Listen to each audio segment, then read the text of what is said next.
Come to the coast with me. The sun and the sky are free. We'll play in the sand and sea. Capitola, paradise you'll adore. I'll take your hand there on the sand along the shore. We are here with Barbara McCrary to talk a little bit about the history of the Soquel and Capitola area. Thank you for participating in the Capitola Memories Project. Well, you're very welcome. This should be fun. Well, please tell us a little bit about your family history and how your family first came to Soquel. Well, my maternal grandfather and maternal grandmother were both from Kansas, and she was a school teacher. He was one of her students. Though he was 3 years older than she, it was quite typical in those days for boys to work in the fields, and the only schooling they got was about 4 months in the winter when they couldn't plant crops. And he took quite a fancy to his school teacher. And another thing that was quite typical was that the older boys would bully the teacher and make it so hard for her that she would quit and go somewhere else. Mm-hmm. Well, my grandfather wasn't going to put up with that. So he was her defender. And if they started bullying her, he just beat up on them. And then when her family decided to move from Kansas to California, he didn't want to lose her. So eventually he followed her.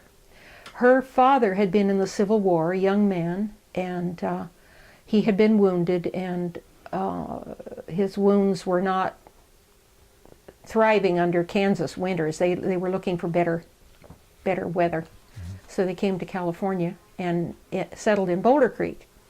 And eventually my grandfather managed to get out here, and he, having apprenticed as a youngster to a blacksmith, sought out that occupation and went to work for the sawmills. There was a lot of sawmills in Santa Cruz County then. Mm-hmm. A lot of timber cutting. About what period of time was this? Well, let's see. My grandmother and her family came around 1890, mm-hmm. and I think my grandfather was a few years behind. I'm not sure. We don't have a distinct record of that. I do have pictures of him working at the sawmills, and it's listed as 1897, but I think he came a little earlier than that. My grandfather was William Reese Jones, and my grandmother was Electa Mary Iliff. And there's a kind of an interesting thing about the Iliff family. If you go back far enough and wide enough, she was related very distantly to John Wesley Iliff of Colorado, who was one of the great cattle barons of his day. Incidentally, Lud and I took a trip back to Colorado a couple of years ago, and I said, can we drive up to Iliff? I want to see what it looks like. And it was on the Platte River. I think it's the South Platte River, and it's just a vast expanse of pasture land. John Wesley Iliff died at some point, and his widow inherited all his money. And then she remarried a Bishop Warren from the Methodist Church. And with her deceased husband's fortune, she helped found the Iliff School of Theology, which is still operating in Denver, Colorado. So Electa Iliff comes out to California, and William Jones right on her heels, but what period of time I don't know.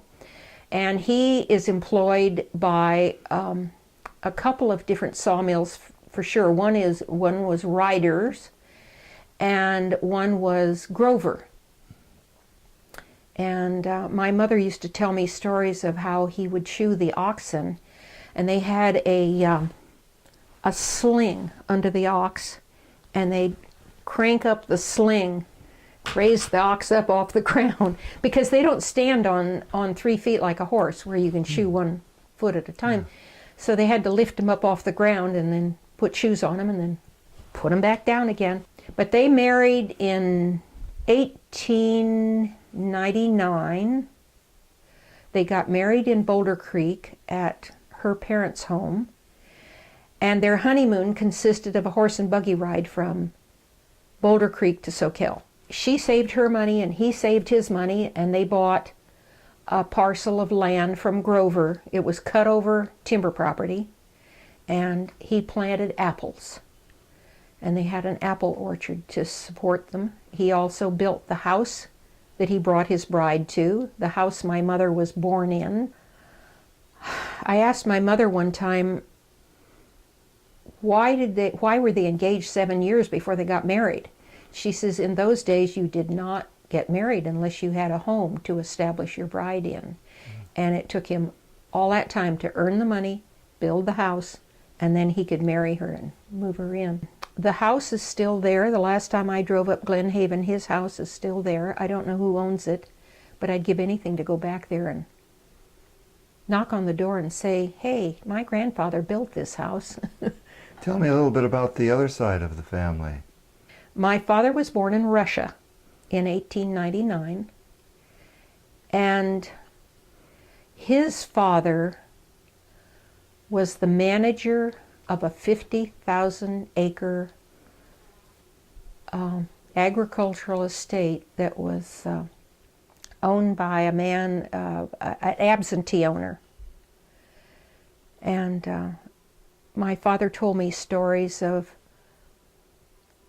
the cattle that they had to bring in the wintertime and put them in high wooden fences, stockades, to protect them against the snow and against the wolves. They had camels as beasts of burden. His earliest memory was age 5. They had some very large dogs. He didn't say what kind they were. Maybe he didn't know, but probably they had something to do with protecting the livestock. And he came out of the front door one day with a fur coat on. One of the dogs jumped up on him and shredded his coat, accidentally with his claws. He was an only child. His father was a widower who lost his wife and infant daughter. His mother was a widow with 2 grown daughters, and there was quite an age difference. I'd say probably 20 some odd years. So how did he end up leaving Russia and coming to Soquel? Well, when the revolution started, the street fighting in the area where he was living, and that's western Russia, southwestern Russia, the closest city would have been Saratov, the closest city of a recognizable name.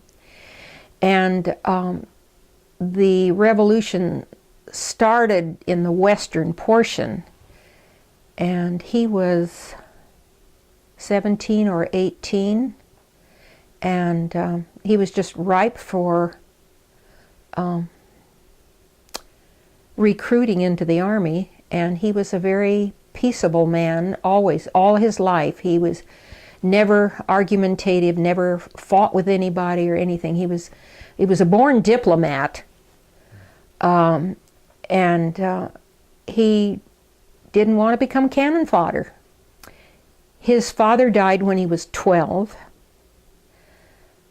and he spent most of his youth while at school. He spent with his uncle, aunt, and 3 cousins, because they lived near where the school was located, and out there on this huge agricultural estate there wasn't a school, so he went into the city to go to school, and he'd come back on Christmas and Easter, and then summer. So by 1917, his father had died, and his mother had a job. I've forgotten what it was. She was working on another farm, I think. He called her an economist, but I think she was probably a bookkeeper and probably very good at it. And anyway, there came one day street fighting where he was in the town he was living in. And he was literally separated from his mother and sisters and cousins and uncle by street fighting, troops in the streets. So he took off to escape that, and he just kept on going. It took him about 3.5 to 4 years to reach the eastern coast. A lot of the Russians went to Europe to get away. A lot of them ended up in France. But my father went eastward, and he was going to get out through Vladivostok. And it took him about 3.5 to 4 years to get there. It was a struggle. For a whole month in his life, he had nothing to eat but bread and tea. He was quite a historian. And after the revolution wreaked so much damage, one of the first things the Bolsheviks did was kill as many Germans as they could, because there was a traditional animosity between Germans and Russians. And when Catherine the Great, who was actually German, came to Russia, married the heir to the throne, became the empress, actually ruled Russia because her husband wasn't very bright. And she was the ruler. And because she was German, she welcomed German population to come in and establish villages. What my father said was, the Germans were the ones that knew how to farm and grow food. And when the Russians killed a bunch of them, surprise, they were short of food. By the time he got to Siberia, the eastern part, he found out that there was a flotilla, a naval flotilla on the Amur River, which is navigable a great distance inland. And he found out that the men in the Navy were being fed 3 meals a day. He decided to join the Navy. There was one time when he was in the city of Khabarovsk, and the tag end of the Russo-Japanese War was still in presence, and there were Japanese soldiers there. And one day he was walking up a street on a boardwalk. If you've seen Siberia at all, I saw a Siberian or a Russian village, Russian designed village in Mongolia when Lud and I traveled there, and it looked just like my father described it. There was a big compound, a big fence around it to protect the houses against snowstorms, and there were boardwalks, wooden walkways. So he was walking up a boardwalk one day, and he looked up, and he was staring in the face of 3 Japanese, all with rifles. One on his knees, aiming the rifle at my father, and the other 2 standing, aiming their rifles at him. And he said if he had panicked and tried to run, they would have shot him. But he said there's some kind of a strange calm overcame him, and he just looked at them, smiled, and waved his hand, and walked through the nearest doorway into the compound. He said, if I hadn't done that, I'd been dead right then. So then he went into a Chinese laundry, where he managed to exchange his Russian naval uniform for some Chinese laundrymen toga, long coats. And the only thing that showed that was Russian were his boots and his blue trousers, and he stuffed the trousers in his boots so he could hide it. And then he said, thus disguised, I went out again. The next day he went back to the Chinese laundry to get his clothes back, and the Chinese didn't know anything about this incident at all. It hadn't happened. But then he got to the city of Irkutsk, and Lud and I had a chance to go there with a Sandy Leiden trip 2 or 3 years back. And I looked around this city and thought, my father went through here back in 1920, 21, something like that. And it was the strangest feeling. And I looked at an archway over one street, and it said something about it mentioned the Tsar's name. And I asked somebody, I said, how long has this been here? Oh, well, it's, back in the Tsarist days. And I thought, I wonder if my father walked under that arch. It must have been, because it was pretty close to the railroad station. Anyway, he got to the railroad station, and he and his fellow travelers wanted to get a connection to Vladivostok. And they were told, nope, not giving out tickets to Vladivostok. And they thought, well, what are we going to do now?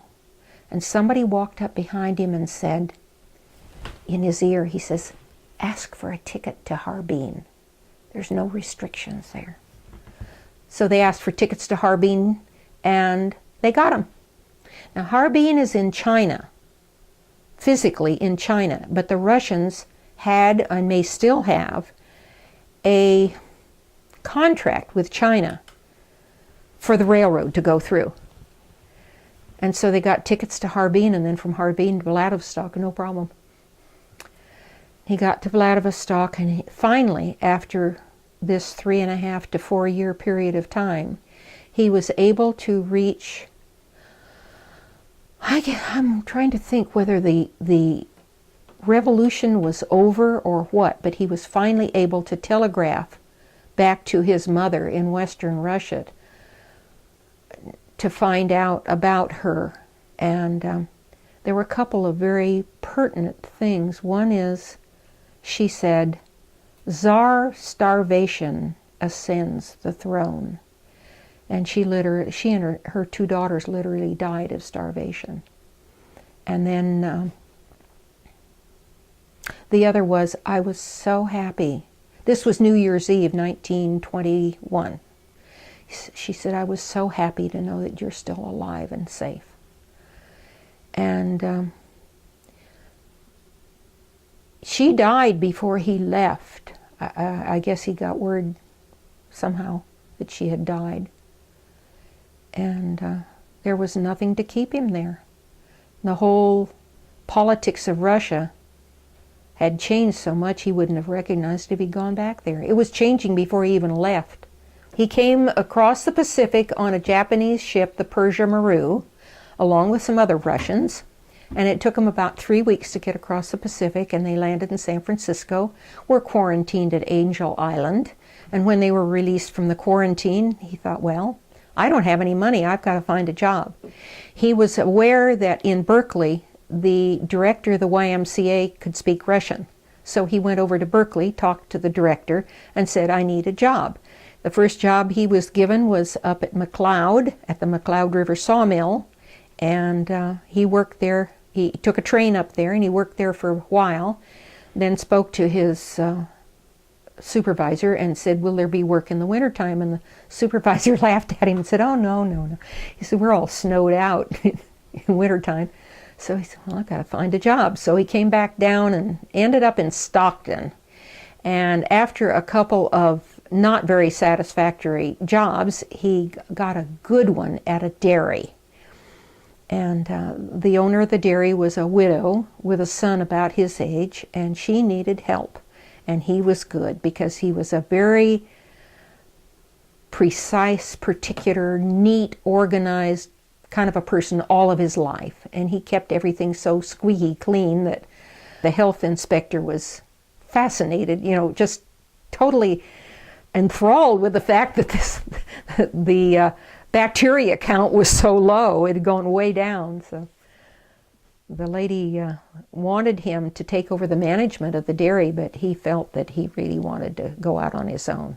And he met another Russian on the boat, and they became friends, and they decided to go in partners together. And to make a long story short, in their search for property, they ended up in Soquel on a 5-acre wedge of land between Glen Haven Road and Prescott Road. And the property belonged to the Prescotts, and they were selling it, and these 2 Russians bought it, And of course, this gave my father an acquaintance with the youngest Prescott, Tom, who was close to his age. And another thing my father did was go to the Soquel Congregational Church so he could hear English spoken, because he wanted to learn how to speak English. So he'd go and listen.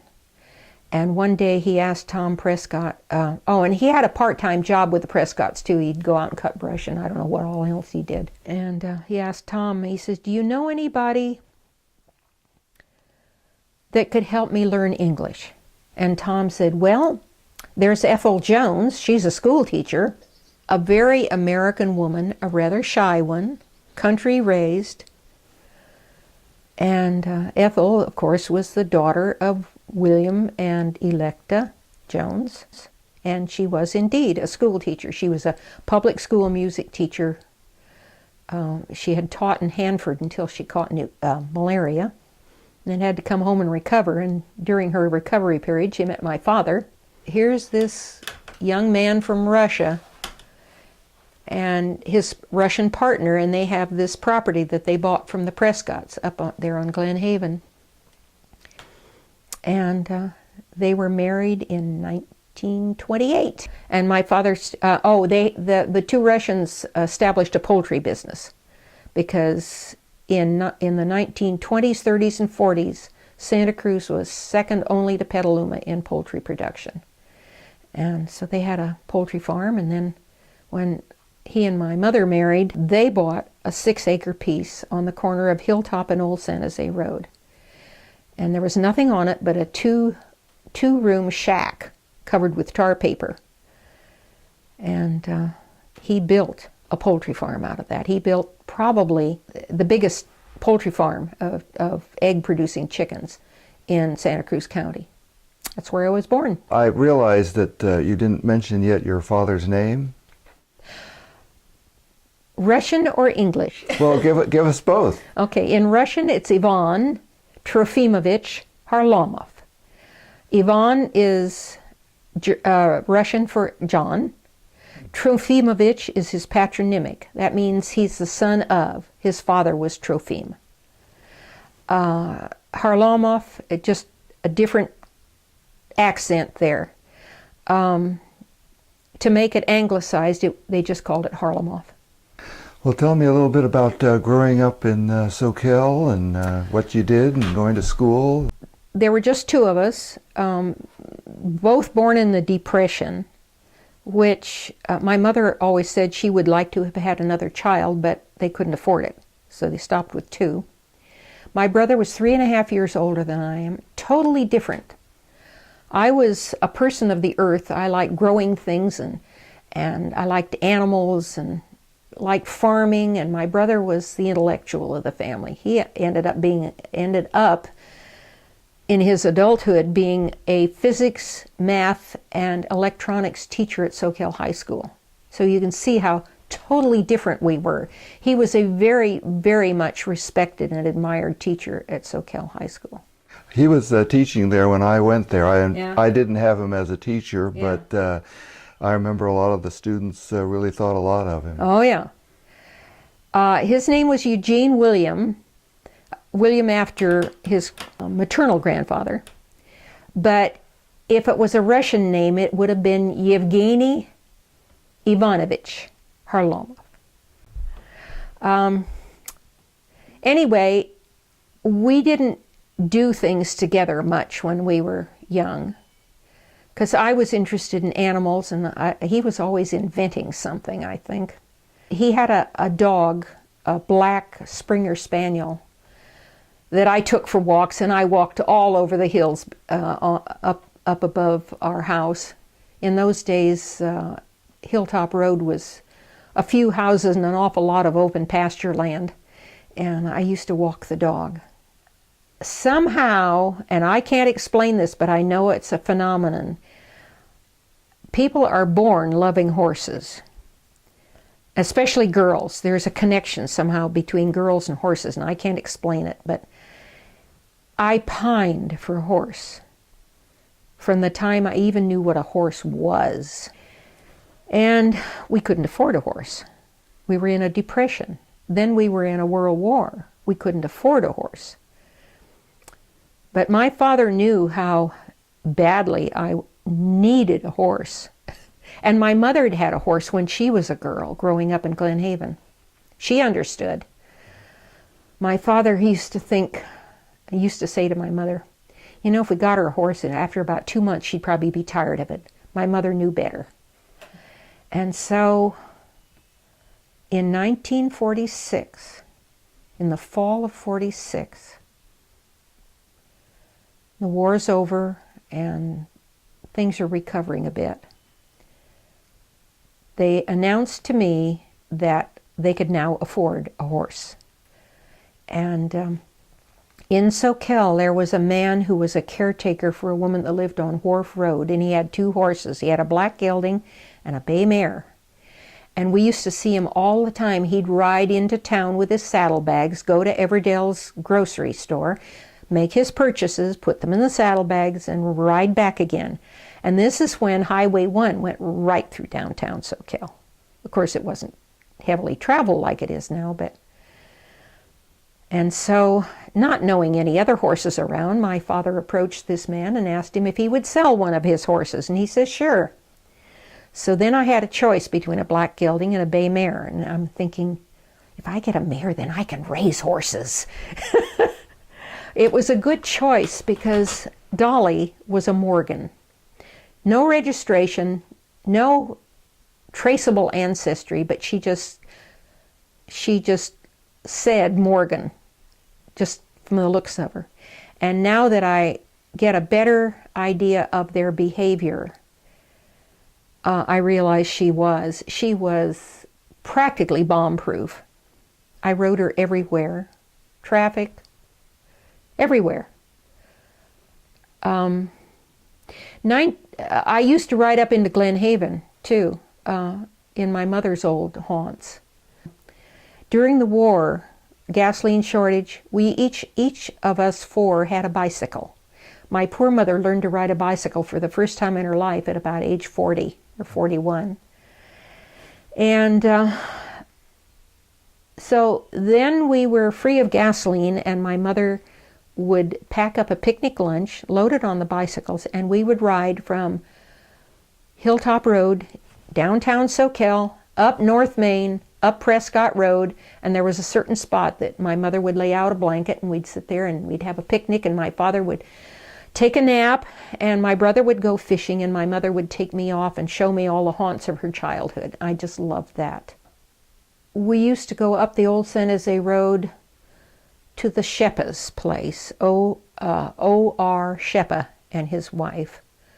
Their daughter was Louise Lovett, and she figures prominently in Santa Cruz history. She was an artist. I met her many, many years ago. Yeah. So we'd go up to the Sheppa's place and we'd have a picnic down by the creek.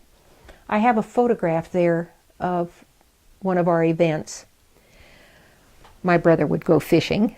I would go paddling in the creek, and all the grown-ups would practice Red Cross bandaging.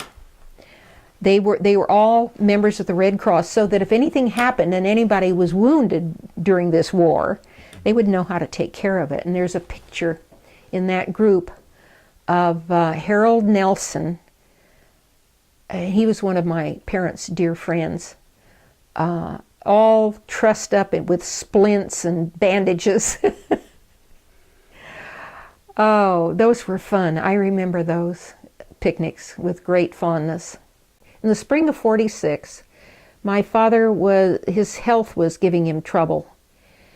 And his doctor said, you have got to find help on this ranch or get rid of it. It's killing you physically. And so he couldn't find help. I mean, the war effort took all the strong young men into the service, so he didn't have anybody to help him during the war. And after the war, I don't know. I guess he figured it was time to do something else. And my brother wasn't interested in chickens. My father said, well, you want to keep the ranch and keep the farm going? And I don't want chickens. I don't want to do anything with chickens. So he wasn't suited to be a chicken farmer. He was suited to be a teacher, just like he was so good at. And so we sold the farm and moved. He had bought a little quarter-acre piece over in Monterey Avenue between what is now Soquel Drive, but was then Highway 1. It was down the road a ways. And that was kind of nice. It was a little different. Our neighbors were really close. Next door, across the street, there were more neighbors than I was accustomed to, but there was my father built a little pen for my horse and a little pen for our Jersey cow. And I rode. And I rode into Soquel, and I rode up to Glen Haven, and I rode all over the place. And then in about 1948, they started building the freeway. The Soquel Capitola Airport was right out there. Yes. And before they built the highway, I'd saddle up my mare and I'd ride down the road a little bit, and I'd get up on the airstrip and I'd look both ways to make sure there weren't any planes coming, and then zip across the airport as fast as I could go. And then it dropped down a bank onto the Southern Pacific Railroad, and I had to check for trains. And even if a train came along, that mare stood there quietly while the train passed. And the brakeman in the caboose happened to have been a neighbor of ours when we lived on Hilltop, so I'd wave to him. And then I'd drop down onto China Beach and ride all over the beach and jump logs, pull the saddle off, drop it. Nobody down there. No buildings, no people, no nothing. And I would pull the saddle off and leave it in the sand and scramble on bareback and take her out in the ocean, and she'd go out far enough so I could feel her start swimming. And it was a kind of an interesting feeling, a kind of a flowing sensation, and just her paddling, feeling it. Of course, I'd be sitting waist deep in water, and then we'd come out again and I'd put the saddle back on and ride home. Now that's what's New Brighton State Beach now, correct? Yeah.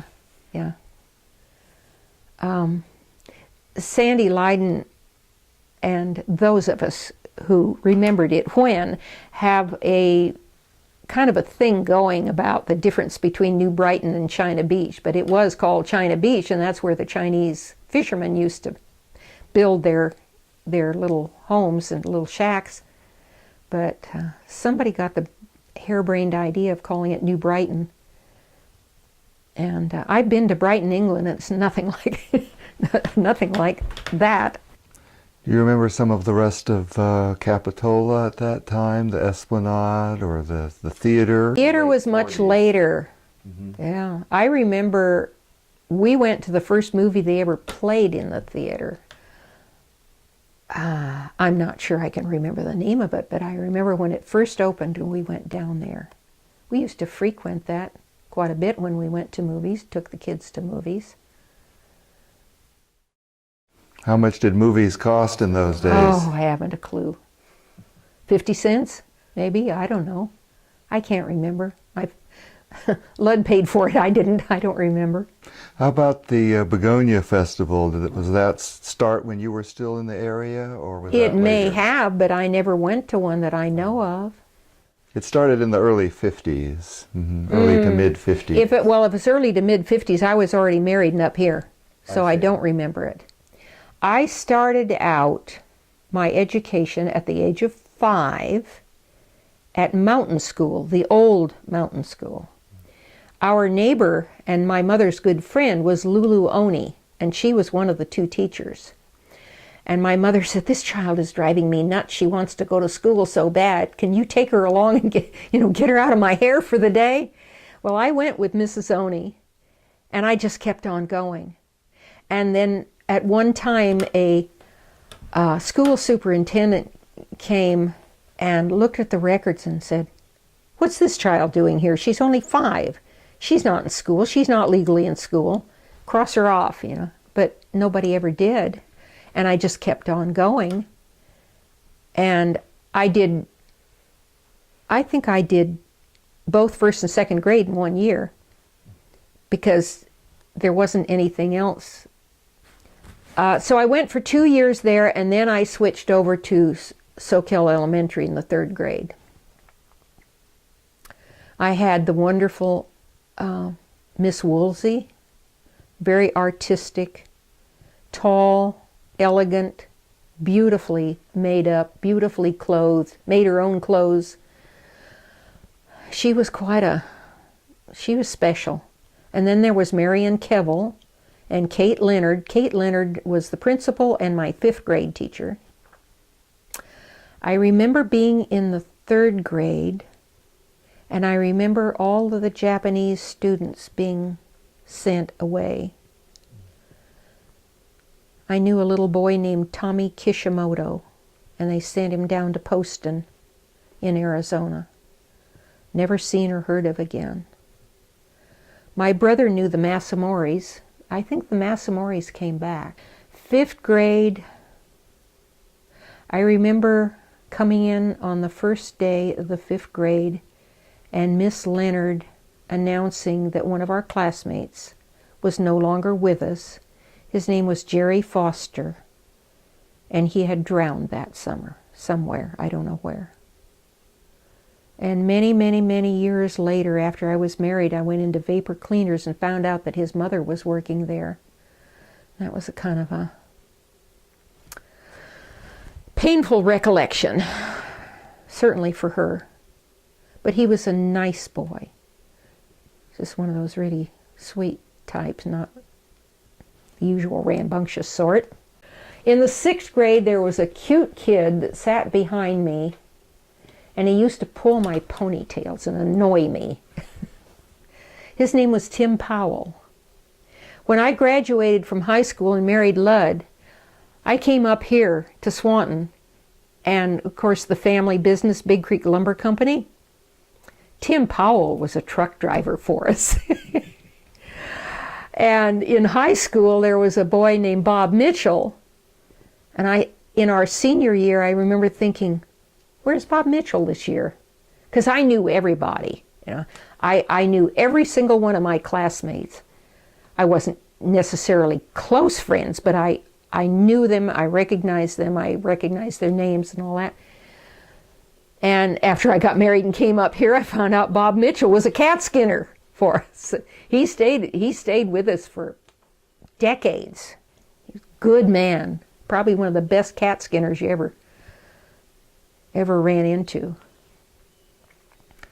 So we're into the 7th grade, and at the end of the first semester, I come home with my report card, and my mother says, "What is this?" I had a C in art. My mother couldn't believe it because I was always, for a kid, I was pretty artistic. I used to draw horses, and I used to dabble in painting and stuff. And she went down to see the teacher and say, why has Barbara got C's in art? And she went through the teacher's records and found out that I never even was in class for art, because that was the period of the day that we were offered, anybody that wanted to could go to their church and take Sunday school lessons, learn stuff about church Bible history, Bible studies. That's what I want. And so the teacher gave me a C, but I hadn't even attended her classes. My mother was not happy. So she pulled me out of school in the middle of the 7th grade and sent me into Mission Hill. Talk about a fish out of water. I had never been to Santa Cruz, but what I was with her to go to Farmers Exchange to pick up feed for the chickens, or to go to my music lessons. And I was scared. I was really scared. Here was a city with a big school with kids I didn't know. It was awful. It was a terrible trauma. But there was one very sweet girl that I don't know, it was a principal or one of the teachers appointed to kind of mentor me, and she was very kind, and that helped. And then I met another girl, And I think she was about as shy in a way. Well, no, she wasn't shy. She was an only child, and her life, her mother had divorced, and she was living in Santa Cruz with her grandparents while her mother was off somewhere, I don't know where. And she and I became friends, and good friends, and on Friday night dances that Mission Hill put on, she taught me how to dance. She took the man's part and taught me how to dance. And she's still my friend. She lives in Scotts Valley after she's wandered around the world quite a bit, moving here and moving there. Her stepfather was a mining engineer, so they lived in places where there were mines, like Nevada City and Bishop and stuff. She went over to Bavaria once to be with her blood father, who was in the army. So she was all over the place, but many, many years later, she married, she had a family, and her husband was a superb carpenter. And he ended up working for Big Creek, and so she was right back in Santa Cruz, and we used to have a good time. We'd go to each other's places for dinner, and New Year's Eve was always a tradition. We'd go out to dinner together and then go to a movie. And then eventually they moved to Soquel, and then they liked to move around a bit, and he liked to buy a place, and then, being an excellent carpenter, he would upgrade it and sell it and go somewhere else. They moved away for a long time, but about 2 years ago they came back to Scotts Valley, where their oldest son lives, and they're anchored here now, I think, so that's kind of fun. Her name was Joan Auger in school, but she married Don Peterson, and they have 3 sons. We had 3 daughters, and they had 3 sons. Don said one time, "I was hoping our youngest son would get interested in your youngest daughter, but it didn't happen." How did you get from Soquel to Mission Hill each day? On a bus. They had a bus that... was this the regular city bus, or was No, school it bus. was a school bus? Yeah. I used to ride a bicycle from my home to Soquel Elementary. It was only 3/4 of a mile. But to Mission Hill, they had a bus. And you mentioned music lessons. Did you stick piano. with the music very long, or? No. I studied piano for 8 years, or was it 6? Wait a minute. I started at... No, 6 years. Started 8 and ended at 14. My mother was an accomplished pianist, and she also played organ for the Soquel Congregational Church, and she also led the choir, because that was her education, was public school music. And so she led the choir and played the organ. She wanted me to have music lessons, so I studied piano for 6 years. And I like to call it my magnum opus. The end of the year program at Mission Hill, and I was 14. And that was when we had, Mission Hill went up to the 9th grade, included the 9th grade. They had a performance, and the orchestra and piano solos and whatnot, and I played a piano solo. And it was very difficult. It was Rachmaninoff's Prelude in C sharp, I think, minor. And it was a bear to learn. But I did it. Who was your piano teacher? Vera McKenna Clayton. She was very famous around here. Yeah. I remember it used to cost my mother $5 a month for my lessons in those days. The 2 specific things that my parents did for me, 3, that cost money, aside from being great parents and giving me a good upbringing, the three things that were very special in my life was my horse, my music lessons, and having my teeth straightened. I had crooked teeth, and that made a big difference in my life too. So those three things I remember. What my parents had to save money for to do that for me.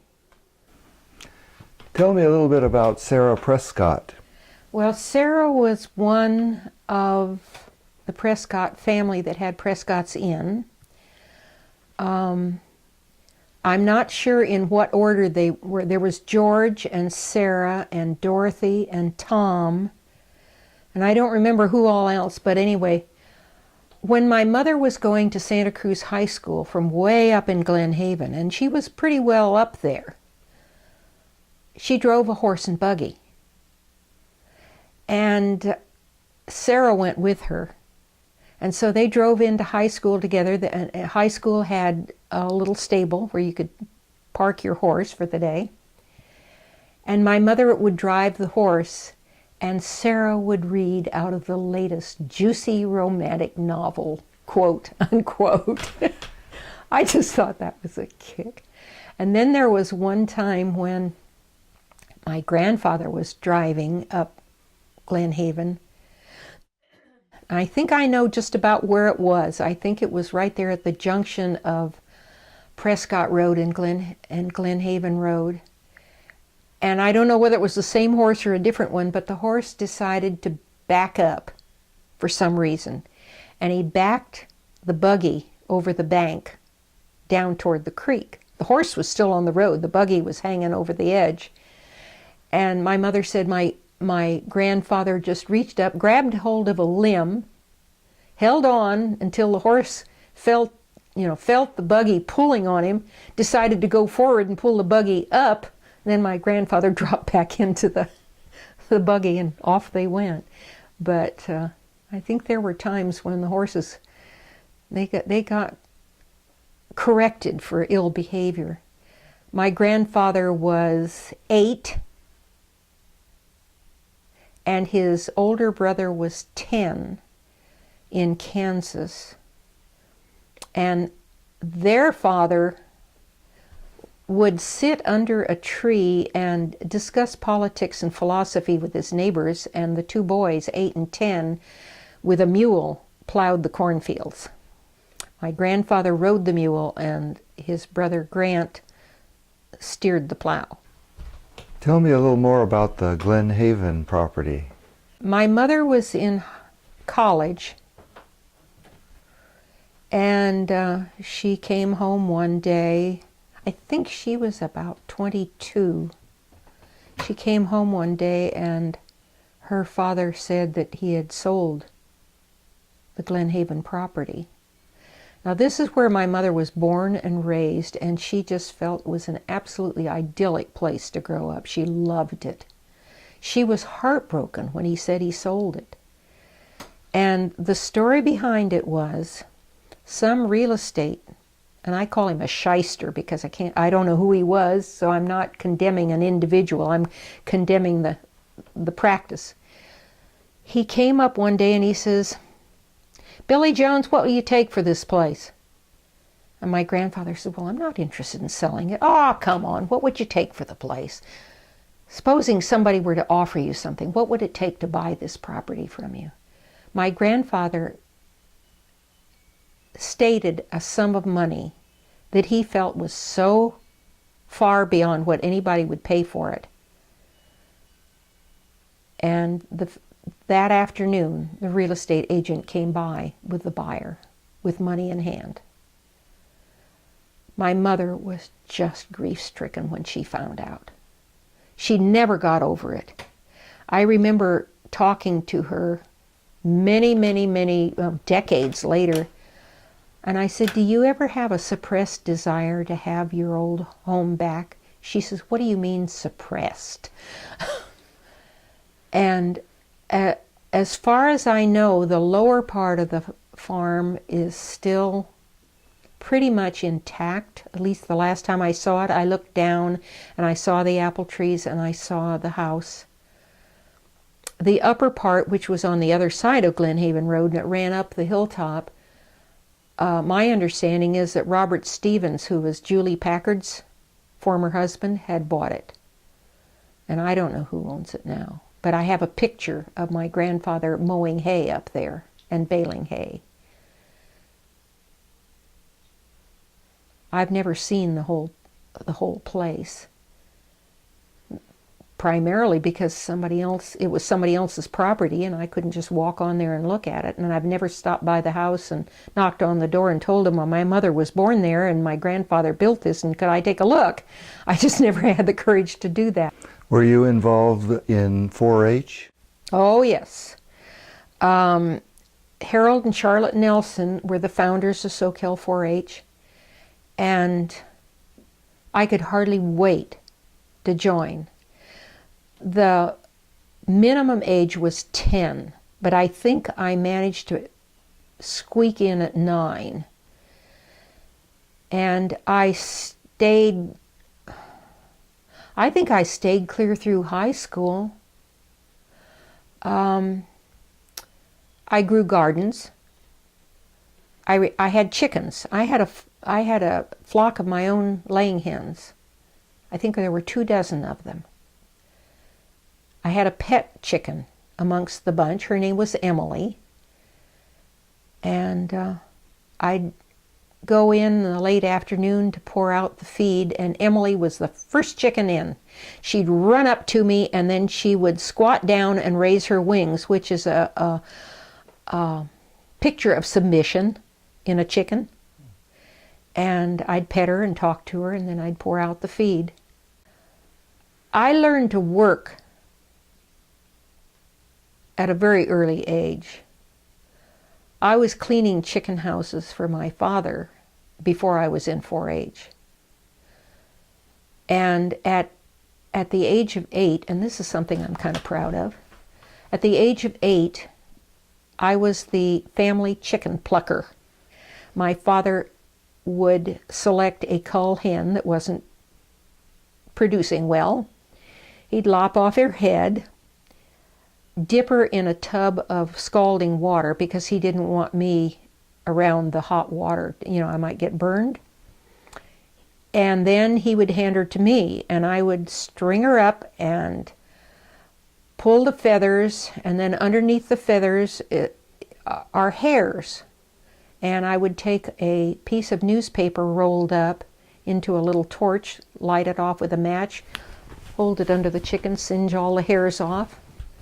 And then I would eviscerate, and learned very early on that you don't cut the gallbladder or you will accidentally, or you will ruin either the inside of the chicken or the liver. I mean, you take out the liver with the gallbladder attached to it, and if you cut the gallbladder, the gall is so bitter that you'll ruin the liver. And we ate livers. I like chicken livers. So I learned all of the strategic details of eviscerating. And what was the reason for the scalding water? Oh, that loosens the feathers. I see. You can't pull the feathers off without scalding, or not easily. You scald it just right. If you scald it too much, you'll cook the skin, and then it'll rip the skin when you pull the feathers. If you do it just right, you pull the feathers out by the handfuls, but it doesn't hurt the skin. And so then I would hand the eviscerated chicken to my mother, and she would cook it for dinner. And I still love chicken. You'd think I'd be sick and tired of chicken, but no, it's one of my favorite foods. So let's see, aren't you supposed to complete all four of the H's? Isn't there a... my mother had a little pin with different ones colored in as she kind of progressed as a member of the club. Oh, the 4-H. Well, the 4-H stands for Head, Heart, Hands, and Health. And in their pledge, I wonder if I could even remember it. Pledge my head to clearer thinking, my heart to greater loyalty, my hands to larger service, and my health for better living for my club, my community, and my country. I had the opportunity to go a couple of times to a convention at UC Davis. We'd go down to Watsonville and grab the train and go up to Davis on the train. That was fun because I've always loved trains. I never accomplished being an all-star, though. I have a granddaughter who's an all-star, but I never made it. I don't know why. I guess I just wasn't good enough. So I did gardens and chickens, and when we moved to Monterey Avenue, I took up sewing. By this time, Fizz Nelson, who was the son of Harold and Charlotte, and his wife Peg, were the 4-H leaders. And I used to walk from my home up to the Nelson's place, and I'd say it was probably, I don't know, it might have been a mile. And Peg taught me how to sew. And that stood me in good stead because having 3 daughters, by the time the oldest daughter was in the 1st grade, I started making clothes for her to wear to school. And this was in the days when girls wore dresses to school. That lasted throughout their high school years. It was only sometime after those girls grew up and moved on that girls started going to school in whatever. Jeans, shorts, rags, practically. But anyway, I started sewing for the girls when the eldest was in the 1st grade. And the youngest was 6 years younger than the eldest.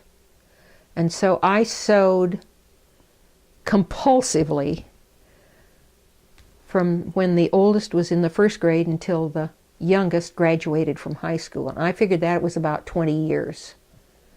I made everything they wore except for jeans and t-shirts. I made dresses, I made slacks, I made blouses, I made blazers. You name it, I made it. My eldest daughter has a white wool blazer I made for her in high school with completely interlined and lined and with bound buttonholes.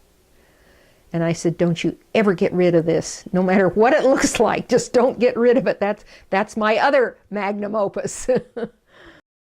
What other kinds of, or what kinds of crops were grown around Soquel when you were growing up? Well, my mother grew huge vegetable gardens on our farm on Hilltop Road. We had everything. Squash, tomatoes, onion. Oh, she liked onions. She was very fond of onions. Green onions, yellow onions, the kind you cook with. I hated onions. I still hate raw onions. I can eat cooked ones, but I can't stand raw ones. Squash, string beans, tomatoes, potatoes. You know, just your basic vegetables, I guess. She probably grew some garlic. Beets, carrots. This was just for family use? Yeah, just for us. My mother was very particular about diet. We had lots of vegetables, and of course, with all the fruit around Soquel, and my grandfather, see, he came to live with us. I was pretty young, but he still had connections with people who grew fruit. And we always had lots of cherries and apples. Actually, on our farm on the old San Jose Road, we had 2 cherry trees and an apple tree or 2 that were left over from the previous owners. And of course, we had lots of chicken. And we had the occasional pig. My father wrote a story in his memoirs about the first time they butchered a steer with the instruction book in one hand and a knife in another. They managed to dispatch this steer. And then there was Betty. Betty was a sheep. She wasn't a lamb. She was a full-grown adult female. And I don't remember what we were trying to do with Betty, but evidently Betty wasn't buying it. And she got loose, and she went running full bore down the alleyways in between chicken houses. And I remember my grandfather was 75 years old, and this sheep goes barreling by him, and he just took a flying leap and tackled her around the legs and brought her to the ground. Do you have some memories of the Brown Ranch? Our school bus went down 41st Avenue. I don't remember the route it took, but it had to have been on its way to Mission Hill or Santa Cruz High, one or the other. And 41st Avenue was a 2-lane road. Where the mall is now, there was a big, long line of eucalyptus trees, and behind that was a pasture in which the cows grazed. They had a dairy, as well as begonias. And I remember that. I can still see it. I have to tell you about the building of the present freeway. I was living on Monterey Avenue. I told you about riding across the airstrip and down to China Beach. But when they started building the freeway, they cut a huge slice right out of the airstrip. I think it was the demise of the airstrip. They cut a huge slice there, and here was this massive construction project from, well, I don't know how far south. I know at least Aptos, maybe farther. And it passed by our Monterey Avenue house, it might have been 100 to 150 yards, maybe, I'm not sure. And there were bulldozers and great big belly dump earth movers and men working. And there were gulches which now have bridges over them. They just went either up to them and quit or went down and came out again, I'm not sure. But this gave me access to Santa Cruz. I could come home from high school, saddle up my mare, gallop into town to La Fonda Avenue in 20 minutes, go up Brookwood Drive and up into La Viega Park, and then I'd ride all around La Viega Park and go exploring, and then I'd turn around and ride home again. And that was great fun. The thing that amazes me to this day is that I was never told to get out. They must not have had OSHA then, because nobody seemed to be at all concerned about a 15-year-old girl on a horse riding amongst their earth movers. And those things could really move too. And I just steer around and go in and out and amongst them, and nobody, I'm glad. I wouldn't have had the lovely memories I have if they'd told me I couldn't go there anymore. That was great fun. I think the names of streets have changed. So Monterey Avenue, it curved around, went right up near where the airport is. Is that correct? it went right on through because there was no freeway. Right. It went straight down to the airstrip and then made a curve around the north rim of the airstrip. All right, I've seen pictures and of that. And there's a Kennedy Drive now that wasn't there then. And there have been houses built on what used to be the airstrip. I know something else that was interesting about my childhood was when we were still on the chicken ranch on Old San Jose Road. There was a period of time when we used to go down to Seacliff Beach every Sunday. And that was before the ship broke up, and we could go out there and fish off of the ship. And we caught perch. And one day it might yield a few, and another day there might be just, you could haul them out as fast as you could rebait your hook. I remember being very excited. I still get excited about the feel of a fish on the end of a line. There's that little jerk and that little tug and that wiggle. It still gets me excited, and I haven't been fishing in a long time. And my mother taught me how to trout fish out of Soquel Creek. I remember she took me out for my very first fishing trip down into Soquel Creek at the bottom of Hilltop Road. And she was going to show me how to cast the line out, and she caught her foot inside of her pant leg. Because she was working on the farm, she wore pants. Once she got off the farm, she says, I don't ever want to wear pants again, and she wore dresses until the day she died. But she caught her foot inside of the large opening of her pants and tripped herself and ended up falling in the creek. Oh, she was so embarrassed. I think my brother probably did more fishing than I did. And you know, I still can't stand the taste of trout. I can't stand them. I think I clean too many of them. Yeah, I clean chickens, and I like chicken, but I don't like trout. At the north end, I guess it's the north or upstream end of the Soquel Cemetery, there was a little road that went down a gully and ended up down the creek. I used to go down there with our dog when I was a kid and go paddling in the creek. It wasn't deep enough to swim in, and if I'd been totally inept, I could have drowned, but I mean, you know, mostly it was, you know, so deep. I'd just paddle in the creek and the dogs would come in with me. But right opposite that little gulch, there was a house. And the people who lived there were John and Abby Hibberly. They were our neighbors, and they seemed like elderly people when I was a child. I think they probably were reasonably elderly. Mr. Hibberly taught me how to play chess. And then we played chess in the family. And when I was in high school, in my senior year, we had solid geometry and trigonometry. And there were only 3 girls and the rest were boys. And I was one of the girls.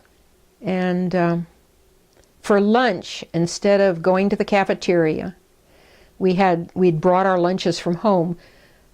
A certain group of boys and myself would gather in the teacher's room, eat our lunch, and then play chess. I usually beat them. I usually could beat them. I don't know why. I remember the Hibberleys. They were very nice people, lovely old folks. What year did you graduate from Santa Cruz High? 1950. I was 17. Because I'd gotten an early start, remember, at mountain school.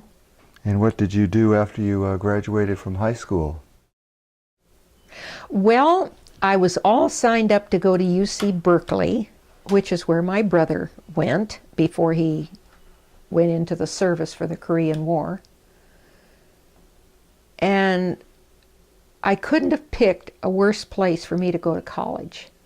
I was a country girl. I was much happier out in the hills hiking on a cow path than I was in a city. And I got up there to Berkeley and it just about scared me to death, but I tried. Too bad UC Santa Cruz wasn't here, then it would have been perfect for you. Cabrillo would have been a better level for me, a little more comfortable. And I had a $500 scholarship to go to UC Berkeley. But an interesting event derailed me completely. Backing up to my mother's days at College Pacific, 2 of her best friends were 2 sisters, Edith and Bessie Tallman. They eventually became housemates. Instead of living in a dormitory, they rented a house, and they had several girls living in this one house. And my mother and Edith and Bessie were the best of friends. And then they graduated. Bessie probably married first, I have a letter from her to my mother. My mother was exclaiming about Bessie's first baby, and how wonderful it must be to have a baby and stuff like that. And anyway, the three women decided they didn't want to lose touch. They wanted to keep in contact. So they agreed that on Memorial Day every year, we would have a get-together of the three families. By this time, my mother was married. Bessie and Edith were married. Bessie and Edith married two brothers. And because Bessie lived in Palo Alto and Edith lived in Salinas, they decided to meet at our place. And oftentimes we would go down to Seacliff Beach, take a picnic, play baseball. I think we even went up to the 4-H camp up on Summit Road once, went up there. But anyway, this went on for years and years and years. And in 1950, on Memorial Day, I had not quite graduated from high school, 2 more weeks. And everybody gathered at my folks' place in Soquel. And I remember sitting on the kitchen floor talking to one of Bessie's daughters who had married Lud's brother. And she had a baby. He was 7 months old or something like that. So we got to talking, and she said, "I should introduce you to my brother-in-law. He's good looking and he likes horses." And I thought, this sounds interesting. And then I thought, no, I had a senior class crush. We dated a little bit. And at one point he jilted me. There was another girl that came along that was cuter and batted her eyelashes and swished her skirt, and off he went after her. First I was interested. Here's a man that's good looking, he likes horses. And then I said, no, I'm off of men for life. I've been jilted. Well, that was May 30th or thereabouts. Because the two families were made up of double cousins, they often gathered together, and they had picnics and whatnot. And they were going to have a 4th of July picnic in 1950. So I was invited to come up. And the Walker, the men's name, the married name was Walker in both cases. The Walkers that came up from Salinas picked me up and brought me up here to Swanton and up to Bud's house. And I was supposed to meet Lud, and he wasn't there. His mother was there, but Lud wasn't there. And I thought, jilted again. Well, it turned out that there had been a wildfire up in the Big Basin area, and Lud had been up for 48 hours fighting it, digging trails and stuff. In those days, they built fire breaks, and they manned the fire breaks. Now they just fly a helicopter over with a bucket of water and dump it on the fire. But I think Lud still thinks that fire breaks are a very useful control of fire. Anyway, he'd been up for 48 hours, and he was tired. So instead of coming to the picnic to meet somebody he hadn't a clue who she was, he, and maybe nobody even told him, I don't know, he decided to sleep in. So he wasn't there. And I thought, well, phooey to that. But I did meet his mother. And his mother and I got to talking, and one of the activities of the day was to take a hike over to Greyhound Rock. We drove over to the coast, and we went down the old Greyhound Rock path and down to the beach. But at the top of the cliff above Greyhound Rock was a great big clump of a wildflower, my favorite, called fairy lanterns, or globe lilies. But fairy lanterns, I like the sound of that one better. And I said to Lud's mother, "Oh, look at the fairy lanterns." And I think it triggered something like, this girl knows wildflowers. So she told Lud about me. She said, you should meet her. And so she arranged, let's see, it was the 15th of July.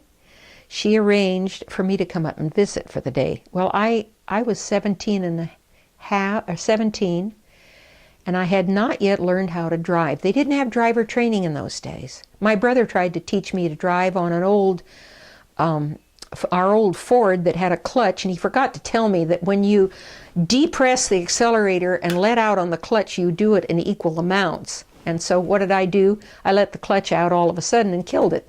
So he got disgusted after the first time and said, heck with it, and walked off. So he didn't teach me how to drive. So anyway, Lud's mother comes down on the 15th of July, picks me up, takes me up for a visit for the day, takes me over to the old mill on the coast. And my first sight of Lud, he's got an olive drab shirt, a pale yellow baseball cap, and he's driving a forklift. Now, forklifts are kind of three-point vehicles. They've got double wheels on one end and a single double wheel on the other end, and they go better backwards than they do forward because of that single wheel and the way you steer it and everything. Mm-hmm. So here's Lud sitting on a forklift, driving backwards. And I took one look at him and I thought, he is good looking, isn't he? So Lud takes the afternoon off and he borrows a horse from the neighbor and we go horseback riding up into the hills. We went up onto that ranch over there, clear up on top. And I guess he must have thought that I kind of fit into his life pretty well. We spent the summer getting acquainted. I was due to go off to UC Berkeley in September,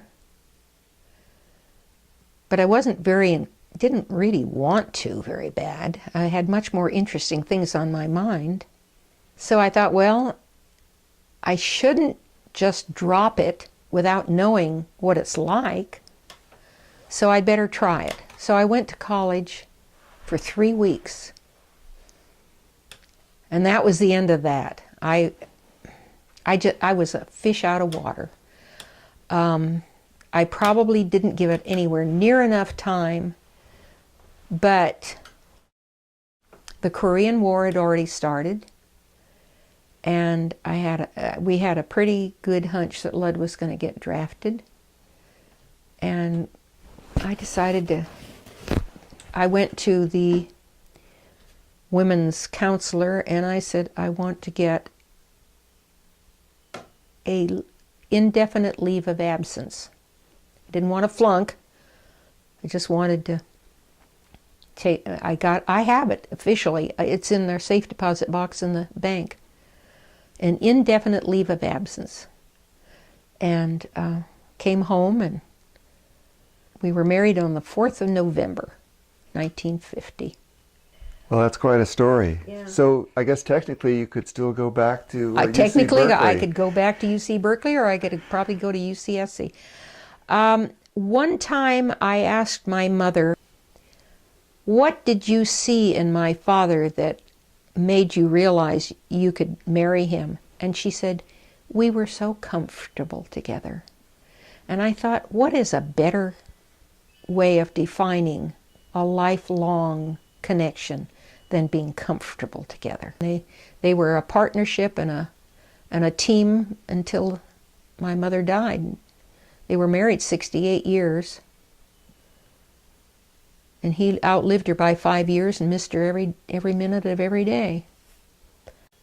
And I think that's where Lud and I were. We had very similar interests. We were comfortable together. We were both country kids, and I had grown up next door to Valley View Dairy, and I used to go up and help them round up their cows, and I had a feeling for cows, and he had cows, and only beef ones, and just everything about it just fit. and we just celebrated our 65th last year. Thank you very much for sharing your memories. It's been a pleasure. This has been wonderful. I've really enjoyed hearing your stories and about your various experiences. Well, I hope you can get them all put together in some semblance of order. Thank you for participating in the Capitola Memories Project. You're a good storyteller.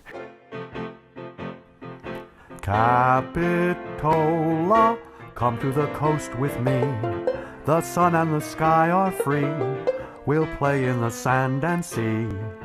Capitola, paradise you'll adore. I'll take your hand there on the sand along the shore. Capitola, over the bridge we'll go. We'll capture the sunset glow and wait for the creek to flow. Capitola, sway to the ocean's roar. Beside the strand we'll hear the band down by the shore. Capitola, Capitola.